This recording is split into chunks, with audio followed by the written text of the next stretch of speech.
Welcome to Chinese Novel Audiobook. Chapter 1, beginning with, Immune. Ding, the sign-in system awakens. In order to keep the host alive, a newbie gift pack is distributed, Immunity. Closing square bracket. Quest released, please sign in front of Gods of Destruction Beerus, reward, prototype of the Realm of Freedom. Hiss. Ling Zan held his head, the severe pain made him want to smash his head open.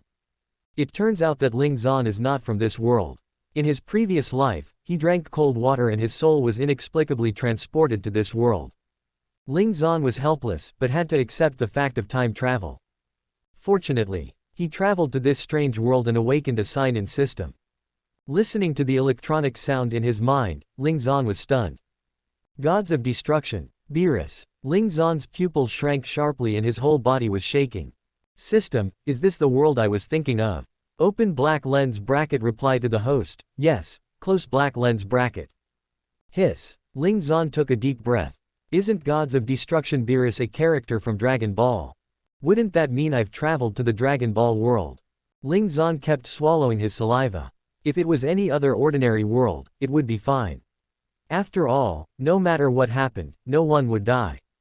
But the Dragon Ball world is different. The Dragon Ball world is a world of high-level martial arts, where planets and universes are destroyed at any time.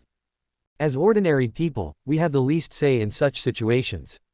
Ordinary people basically cannot escape from such a disaster and will only be buried with the planet universe. Can I survive in the Dragon Ball world? Ling Zan's face was full of bitterness. Why did he travel to this advanced martial arts world when there were so many other worlds he could travel to? Finished. Just when Ling Zan was about to despair, he suddenly saw something. Tail. He has a tail. I am Saiyan. Yes, host, the novice gift packs have begun to be distributed, please pay attention to receive them. Closing square bracket. Before Ling Zan could feel ecstatic, his whole body suddenly convulsed and his face became hideous, as if he was in great pain. A moment later, a sacred aura burst out from Ling Zan. Boom. The breath swept across the entire planet and spread out. Arrive at the Supreme Kai world. Arrive at the realm of Gods of Destruction. Arrived at the 6th universe. Arrival at Xeno Palace. All the gods in the Dragon Ball world looked up suddenly, and each of them frowned. No one knew what they were thinking. At the same time, after Ling Zan received the novice gift package, he lay on the ground. The pain in his body made it feel like even breathing was being torn apart. System, am I dead? Replying to the host, you cannot die now unless your lifespan is exhausted. Closing square bracket. What do you mean? The newbie gift pack is called Immunity, and as the name suggests, it means immunity to all negative effects. Closing square bracket. Quote. Speak clearly. This means that you can ignore any damage in the Dragon Ball world from now on. Closing square bracket. So that means I can ignore Son Goku's Kamehameha. Open black lens bracket right, close black lens bracket. Can I ignore the destructive energy of the Gods of Destruction? Open black lens bracket right, close black lens bracket. Can I ignore Xeno's erasure? Having said this, Ling Zan crawled on the ground, holding his breath, not daring to breathe. I was extremely nervous. Been waiting for a long time. Open black lens bracket right, close black lens bracket. As the electronic sound in his mind rang, Ling Zan ignored the pain in his body, sat up, and laughed like a fool. I thought that after traveling here, he would become the same cannon fodder as those people on Earth. Who would have thought that God would be so kind to him? With immunity, who can hurt him now? Moreover, in addition to immunity, Ling Zan also discovered that he was a Saiyan. With immunity, combined with Saiyan's physique, if it is cultivated to the extreme, I'm afraid that by then, punching Beerus and kicking Xeno will no longer be a fantasy. But, although Ling Zan has gained immunity, and no one can hurt him anymore, he still has self-awareness. Ling Zan knew that he was just immune to all negative influences, but that didn't mean he could now despise the Gods of Destruction and other gods. Dragon Ball is originally a world of high-level martial arts. In addition to powerful martial arts, there are also various strange skills, such as Master Roshi's Mafuha. If Ling Zan really thinks he has immunity, and acts recklessly, then he will definitely face a secret technique that is more powerful than the demon sealing wave. This secret technique only seals one person and does not have any negative impact on the person himself, so immunity is useless. Think these through. Ling Zan finally calmed down from his excited state and his body no longer hurt. Move your arms and legs and twist your neck. Ling Zan also sorted out the memories in his brain. It turns out that he is still on planet Vegeta. It is now the 736th year of the Age of Ages, and there is still 1 year left before planet Vegeta is destroyed by Frieza. He is only 6 years old now, still a little boy, and his name is Louis. Then he will be Louis from now on. Louis looked at his short legs and found it a little funny. He didn't expect that he would have to go through the childhood stage again. But the good news is that he is a senior Saiyan warrior with a combat power of 500 points. Louis knew that the division of upper, middle and lower warriors was actually not quite correct, just like the protagonist Son Goku of the original work, who was ranked as a lower-level warrior at birth. But in the end, he still broke through his limits again and again and became the Super Saiyan known among the Saiyan clan. But having the status of a superior warrior is beneficial, at least in the early stages. With his status as a superior warrior, he can almost walk sideways on the Vegeta planet even though he is still a child. After all, in the entire Saiyan clan, senior warriors are very rare, and each senior warrior is extremely valuable. Knowing his own strength and status, Louis also remembered the tasks issued by the system. Sign in front of Gods of Destruction Beerus, reward, prototype of the Realm of Freedom. The Realm of Freedom. Seeing the reward, Louis felt dizzy. It's not fear, it's excitement. The state of freedom is an angel-level state, and even the Gods of Destruction find it difficult to comprehend it. In the anime, the only person who has reached this state is Son Goku. Son Goku, at the Tournament of Power, overwhelmed Jiren with his perfect Ultra Instinct state. In the end, if it weren't for Son Goku trying his best, Jiren would have been defeated. Louis was very excited now, but he couldn't help frowning. Sign in before Beerus. With his current combat power of 500 points, he is not even qualified to meet King Kai, let alone the supreme god of the 7th universe. System, is there a time limit for this task? Open black lens bracket, no close black lens bracket. Hearing this, Louis' brows relaxed slightly. It would be good if there was no time limit, this way he could wait until his strength grew enough before looking for Beerus. Suddenly a flash of light flashed through Ling Zan's mind, and he remembered something. It seems like I have a chance. Louis was ecstatic. Destroying planet Vegeta was not Frieza's idea alone. There is a secret behind this. In the original story, Beerus asked King Vegeta to find the best pillow in the world for him. As a result, King Vegeta kept the best pillow for himself and gave Beerus the second best pillow. As the most powerful god in the universe, Beerus was naturally angry when someone dared to deceive him. So before falling asleep, Beerus ordered Frieza to destroy the Saiyan clan. Louis thought about the present time again. Vegeta was the same age as him at that time, and the anime mentioned that Vegeta was also present when Beerus trampled King Vegeta. Vegeta at that time seemed to be the same age as now. Hiss. Louis gasped. Doesn't that mean Beerus is likely to come to planet Vegeta in the near future? In this way, the sign-in task can be completed. As Louis was in ecstasy, an aura of destruction enveloped the entire Vegeta planet. Here it comes. Chapter 2. Sign in successfully. Reward, prototype of the free state. Normally, ordinary people cannot detect the breath of gods, but Louis seemed to be able to detect this breath because of his immunity.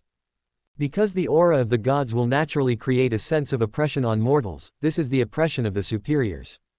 This kind of oppression itself is a kind of negative impact. Speak of the devil and he will appear. If Louis guessed correctly, it should be the gods of destruction Beerus and his servants who came to planet Vegeta. After this day, the fate of planet Vegeta will change. The fate of Vegeta and Saiyan are all later stories. Now Louis just wants to meet Beerus. In this way, he can sign in successfully and get the prototype of the Realm of Freedom. The more Louis thought about it, the more excited he became. In order to complete the sign-in task, Louis walked out of the room and headed towards King Vegeta's palace. Along the way, the surrounding buildings were full of industrial atmosphere, and Louis soon arrived in front of a palace. The palace was huge, and the gate on the stairs was guarded by 2 Saiyans.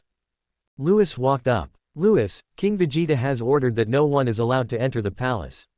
2 guards stepped forward and said, I have something important to discuss with King Vegeta. Louis walked up the stairs and spoke in a childish voice. No, King Vegeta has ordered that no one is allowed to enter. I must go in. It concerns the fate of our Saiyan clan. Louis boasted with his eyes wide open. In fact, he was not interested in the evil Saiyan clan, but if he wanted to enter the palace, it seemed that this was the only excuse he could use. Because according to the detector, the strength of the two guards in front of him is 1200 points. The opponents are all adult Saiyan, so it is not surprising that they have such high combat power. Lewis only has 500 combat power points and is still a child, so it is impossible for him to force his way in. Lewis spoke so seriously that the two guards were stunned. Is this true or false? In their eyes, Lewis is just a child. What can he know about Saiyan's fate? But it is impossible for an ordinary Saiyan to make such a joke, not to mention that Lewis is a senior warrior who has high hopes. Okay, I'll go and report it. Wait for me. One of the guards wanted to turn around and walk into the palace. This is urgent. I'll go in first and I'll explain things to King Vegeta. Lewis walked directly in front of the guards. Let you go in and report, so I still have a chance to meet Beerus. Lewis passed the guards and walked very quickly. Etc. The guard tried to stop it. Okay, he's a senior warrior, you can't afford to offend him, just ignore him. If there's any punishment, it's him, and I feel like what Lewis said is true. Lewis did not hear the conversation of the guards behind him. He was walking along the corridor and soon arrived inside the palace. Red carpet, lighting, the interior of the palace is gorgeous. King Vegeta, how dare you fool me? Lord Beerus, I don't have any. The pillow I gave you is the best. How dare you quibble? A cold voice spread throughout the entire palace, filled with murderous aura, causing the temperature in the palace to drop suddenly. A little boy in the corner trembled as he watched his father being trampled to the ground. King Vegeta, you disappoint me. Beerus stepped hard on King Vegeta's head, his brows suddenly frowned slightly and he looked up. Whis next to him also shifted his gaze to the palace gate, where a child appeared. The child blinked his round eyes and his tail kept shaking behind his butt. Lewis, what are you doing here? Get out of here. King Vegeta was stepped on the ground, and he couldn't help but regret why he went against the will of the gods of destruction. Now Beerus must be very angry. Now Lewis, the tribe's senior warrior, has appeared here. If Lewis offends Beerus again, the Vegeta planet will be doomed. However, King Vegeta suddenly noticed that Beerus was motionless. At this moment, Beerus stared at the little figure at the door, his brows furrowed tighter and tighter. Very strange. Why does this little guy dare to look directly at me? Beerus glanced again at Vegeta in the corner, who was slumped over, shivering. Shouldn't that little guy be like King Vegeta's son? Whis was equally shocked. He saw through Lewis's strength at a glance. How could such an extremely weak mortal ignore the oppression of his status?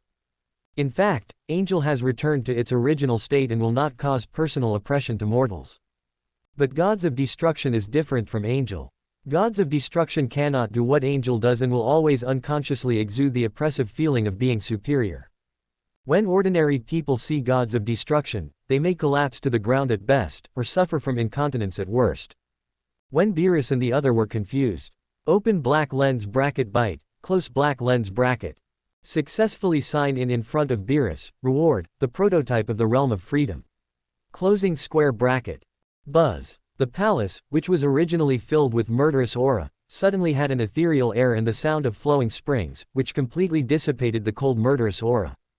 Boom. Seeing this, Beerus and Whis seemed to be struck by a divine thunderbolt. Their eyes widened, and they were shocked to the point of being soft on the inside and soft on the outside. Ultimate freedom. No, it's not the ultimate freedom. It's just the prototype of freedom, let alone the ultimate. But how could this little fellow comprehend such a realm? There are actually two realms of freedom and ultimate intention. One is called freedom, and the other is called ultimate intention. These two realms are very complex, but there is no doubt that they are not something that ordinary people can comprehend. Compared to Beerus, Whis is even more incredible. As an angel, he naturally knows how difficult it is to comprehend the state of freedom. But now this little guy inexplicably broke through to this realm, which is impossible to think about. Lewis, get out of here now. At this time, King Vegeta took advantage of Lewis's failure to provoke Beerus and told him to leave quickly. Shut up. If you keep talking, I'll destroy you. Beerus said coldly as he removed his foot from King Vegeta's head. He walked forward, was following closely. Chapter 3, Gods of Destruction Candidate. Came to Lewis. Beerus looked at Lewis and said, "Boy, did you just realize the state of freedom?" Whis remained silent, but his mind was thinking about something else. Before they arrived at Vegeta Star, a sacred aura appeared in the universe. Could it be related to him? Big Cat, what did you say? I don't understand. Lewis blinked his round eyes and shook his head. Big Cat. When King Vegeta, who was lying on the ground, heard this, his eyes turned black and he said, "It's over," before he fell unconscious. Finally, I provoked Beerus. Really? Boom. A destructive aura burst out from Beerus, and the entire palace suddenly turned into starlight and dissipated into Sumeru. Beerus' eyes were blazing with fire. He tried his best to suppress the urge to kill Lewis, and gritted his teeth and said, "Do you know who you are facing?" "I don't know. I just know that you seem very strong, Big Cat," Lewis said naively. He showed the innocence of a child to the fullest. Although Lewis praised Beerus, in Lewis's mouth, Beerus is still a big cat. "I can tolerate my uncle, but I can't tolerate my aunt. Don't think that you can do whatever you want just because you have comprehended the rudiments of the state of freedom. If you don't teach this little b***** da lesson, do you really think that his title of Gods of Destruction is fake?" Buzz. The divine aura suddenly burst out, forming two giant hands in the void. One giant hand grabbed Lewis, and the other giant hand slapped Lewis's butt hard. Pa pa pa. There are actually two reasons why Beerus did not destroy Lewis immediately. First, he wanted to know why Lewis could ignore the oppression of the divine person. Also, why did this little guy suddenly realize the rudiments of the state of freedom? This is a state that even he has not realized. Second, it's not like he hasn't seen geniuses before. Frieza is a good example. Someone who has a combat power of over 100 million since birth can definitely be called a genius. But, no matter how talented you are, in the eyes of gods, you are just a mortal and will never be able to show up on stage. But Lewis is different. This little guy has realized the realm of freedom at the angel level, which is far beyond the reach of ordinary people like Frieza. Beerus, as the gods of destruction, can destroy everything without any reaction, but when faced with such a genius, he still feels a sense of appreciation for his talent. Pa pa pa. The giant hand was still slapping Lewis's butt. After hundreds of slaps, Beerus felt that it was enough. It would be funny if he really beat the little guy to death. However, Big Cat, why did you hit me? Lewis was caught in midair and said angrily. How come you're okay? Beerus was stunned by the scene. He is the gods of destruction. In addition to suppressing Lewis in terms of status, he also slapped Lewis's buttocks hundreds of times. Although the power is not strong, it is still an attack from the gods of destruction. How can he withstand it, a weakling with only 500 points of combat power? Why would anything happen to me? Lewis snorted. Although he looked angry on the outside, he was actually very happy on the inside. Things turned out exactly as he had imagined. First, sign in front of Beerus, and you will definitely meet Beerus. Lewis can sense the existence of gods, and the gods can naturally discover his specialness, which refers to immunity. If Lewis didn't do something, there was a good chance he wouldn't be able to leave the palace. Of course, this doesn't mean that he will be destroyed on the spot. Lewis has immunity, and no one can hurt him. But just because no one can hurt him doesn't mean no one can deal with him. Lewis knew that it would be very easy for gods like the gods of destruction to deal with him. For example, they could just imprison him and not give him food or water. With his mortal body, he will still die. Therefore, Lewis aroused the curiosity of Beerus by virtue of his own peculiarity.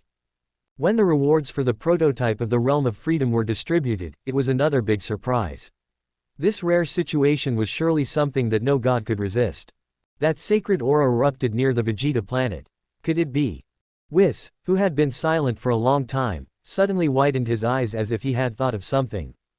He leaned over to Beerus' ear and said something, which startled Beerus. When Lewis saw this, he was stunned. What happened?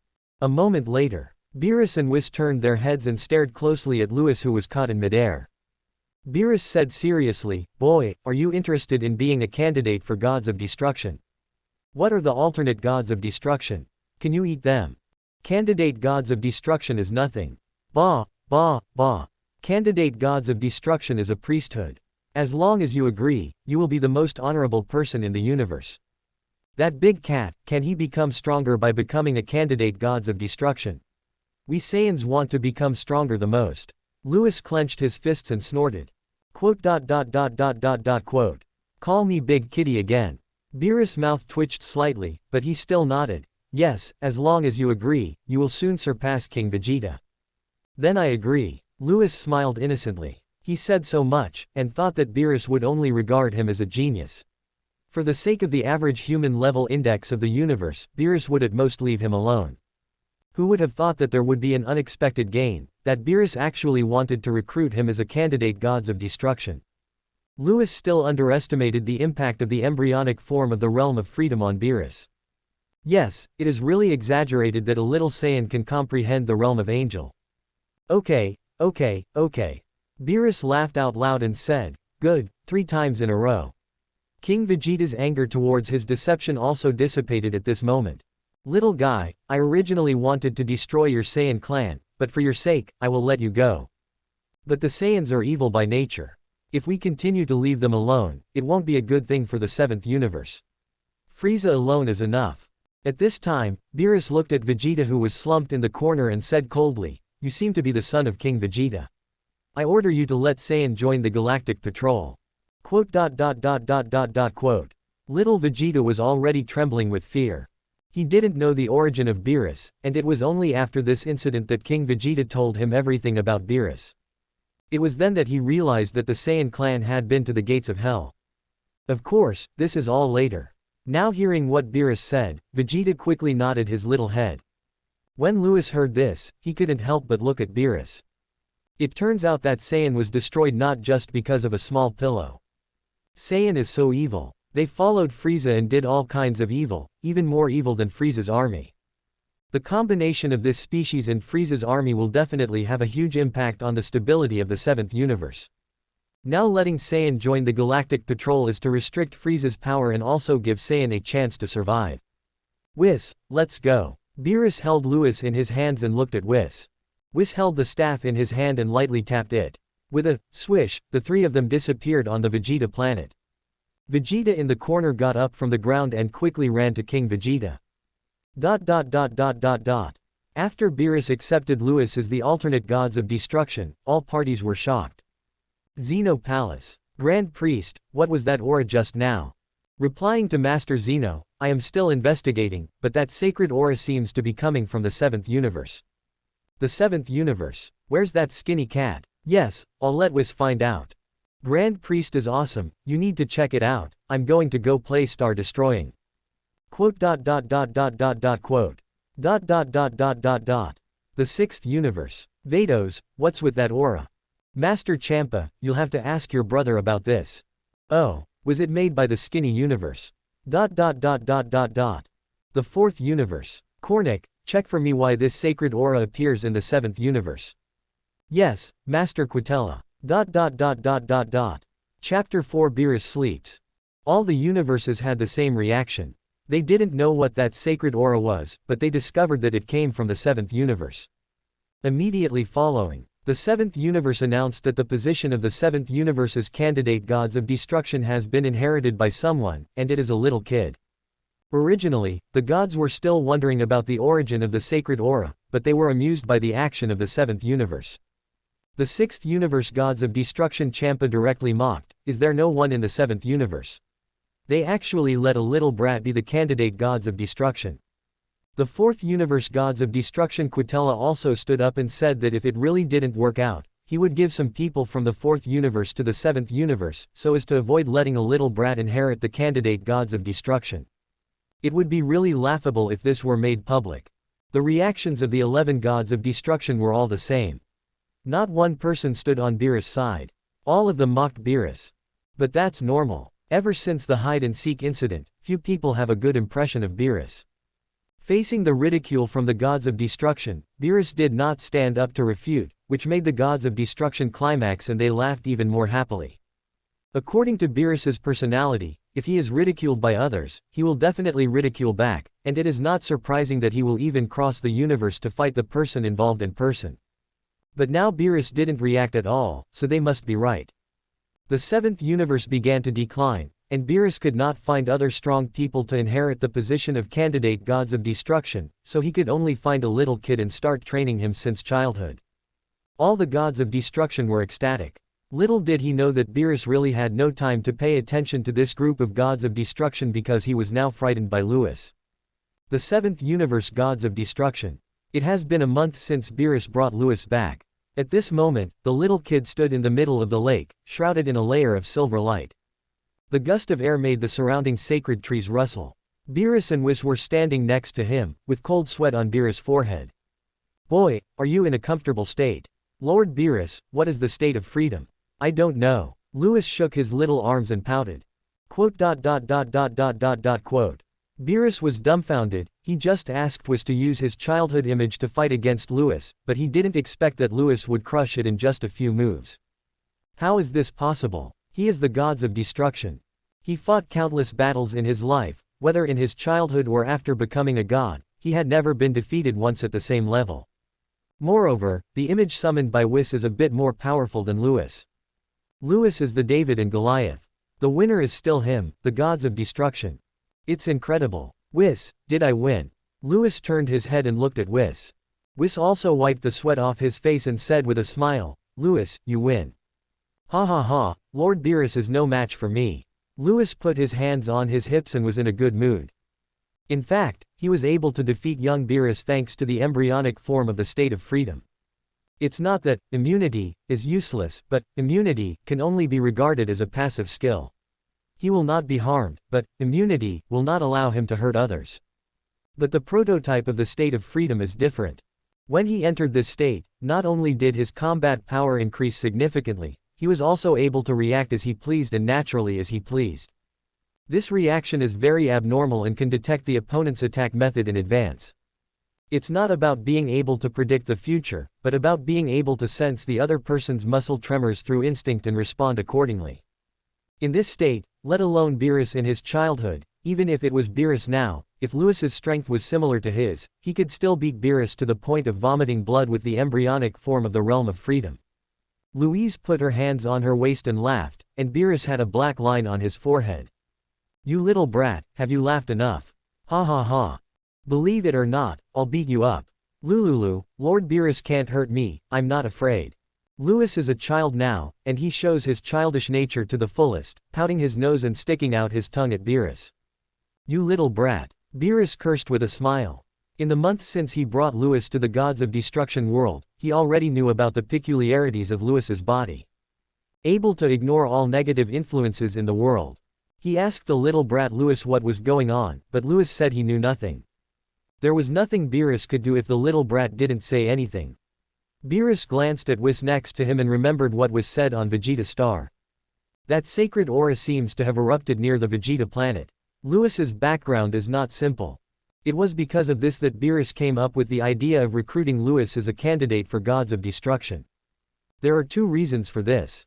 First, Lewis is very special. If Lewis does anything strange, as long as Lewis stays by his side, he will be able to react immediately. Second, the other universe gods of destruction guessed correctly, the seventh universe really declined. Besides the low average human level, it is said that as far as Beerus knows, the strongest person in his seventh universe is actually that loser Frieza. What a failure. In such a huge universe, it turns out that a loser with a combat power of only 120 million becomes the strongest one. In fact, the strongest person in the seventh universe is not Frieza, and there are many hidden bosses that have not appeared. It's really late. Any boss you pick out is incomparable to any other universe. But Beerus didn't know all this. He just wanted a strong fighter to appear in his universe. And Lewis was the man he chose. Lewis is such a genius, plus he is very likely related to that divine aura from a month ago. If such a genius grows up smoothly, the seventh universe will be prosperous. Okay, Whis, you teach him well. I'm going to bed. Beerus looked at the funny Lewis and couldn't help but want to beat the little guy up. But he couldn't hurt Lewis, which was a headache. Whis asked, Lord Beerus, are you trying to avoid them? The divine aura that erupted near planet Vegeta must be known to all the gods in the Xeno universe. They will definitely come to investigate. You already know everything, why are you still telling it? Beerus yawned and disappeared directly to the lake. He didn't want to entertain those gods of destruction. Seeing Beerus Zahn disappear, Whis walked over to Lewis, patted his little shoulder, and said, okay, Master Beerus is gone, and you're still laughing. Lewis stopped laughing and realized that Beerus was really gone. Where is Lord Beerus? He was being lazy. Well, now that you have become a candidate for the gods of destruction, you must accept the training that belongs to the gods of destruction. Be lazy. Sleeping. It looks like the Dragon Ball plot is about to begin. Lewis narrowed his eyes. The plot of Dragon Ball could be said to have started when Beerus ordered Frieza to exterminate the Saiyan clan. But, now the Saiyan clan is still a part of the world because of his influence, and planet Vegeta has not been destroyed, so will Son Goku still be sent to Earth? Subscribe to Chinese Novel Audiobook YouTube channel. Chapter 5 Sign in its Supreme Kai, Reward, Super Saiyan 1. Beerus fell into a deep sleep, and the mocking voices of other universes towards the 7th universe gradually died down. But, angels from other universes contacted Whis and asked why the sacred aura appeared. Whis said he didn't know. In fact, Whis really didn't know the reason why the sacred aura appeared. Without getting an answer, the angels from other universes were helpless. Just when Whis thought that the matter was over, the projection of Grand Priest appeared in the 7th universe gods of destruction. The Grand Priest also asked about the origin of that sacred aura. When Whis faced his father, he still said he didn't know, but he told him everything about Lewis, including his immune physique. After Whis finished speaking, he realized something was wrong. The projected Grand Priest raised his hand and shouted to Lewis, who was practicing, "Erase." Lewis was hit by a white light, but nothing happened. Whis knew that Lewis could ignore all the negative influences in the world, but he was still shocked by this scene. Lewis's physique can really do this. At last, Grand Priest left a meaningful message: teach him well. After saying this, the Grand Priest's projection disappeared. Whis was shocked, but still obeyed the Grand Priest's orders. In the following time, Whis began to teach Lewis.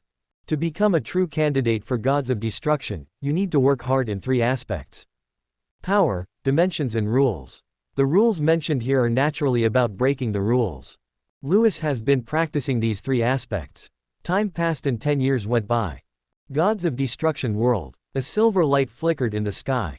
Bang! Bang! The Phantom and Whis collided with each other, and the resulting gusts of air swept across 100 miles.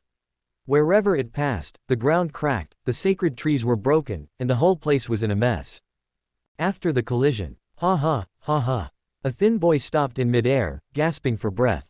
He has black hair, black pupils, handsome features, and a sunny and handsome appearance. He has a brown tail wrapped around his waist. His body shape is similar to that of the anime's Dato. He looks thin, but his muscles under his clothes are very well developed. Whis, take this. The young man was none other than Lewis. He raised his hand and a purple bead of rice condensed in his palm. Buzz. The sky suddenly boiled, as if a red-hot iron block fell into icy water. Good boy, when did you realize the power of destruction? Just a while ago. Whis, be careful. Lewis laughed and threw it with all his might. Destructive energy the size of rice beads streaked across the sky, and even the stable space of the gods of destruction world was shaking. Good to come. Whis smiled slightly, waved his staff, and the attacking purple rice bead suddenly disintegrated. Then Whis disappeared. Lewis, relying on the instinctive reaction of the embryonic state of freedom, looked up suddenly and saw a magic wand swinging towards him. Lewis raised his hand to block. But the power used by Whis was already at the angel level. The vast power shattered the entire sky. Transparent void fragments fell from it and then merged into the void, repairing the broken sky. The gods of destruction world also exploded at this moment, and only the palace where Beerus was sleeping was protected. Boom! Hit by the power of angel level, Lewis instantly turned into a cannonball and flew fiercely towards the deep space of the universe. I don't know how many planets were shattered. The next second, Lewis was teleported back by Whis. The world of gods of destruction destroyed by Whis was also restored to its original state in his time travel. Lewis hovered in the sky, looking at Whis on the ground, and said with a wry smile, "Whis, you are so strong, I can't beat you at all." On the ground, Whis said with a frown on his face, "Lewis, I can't beat you either. Even Grand Priests, Erasure, couldn't kill this kid, there was nothing he could do. This is outrageous." But, Whis was quite comfortable playing against Lewis. Because he doesn't have to be as timid as he was when fighting Beerus. It doesn't matter if he uses all his strength, because Lewis won't die anyway. I don't know what's going on. Okay, don't be so naive. Come down, I have something to tell you. What's up? Lewis flew down from the sky and came in front of Whis.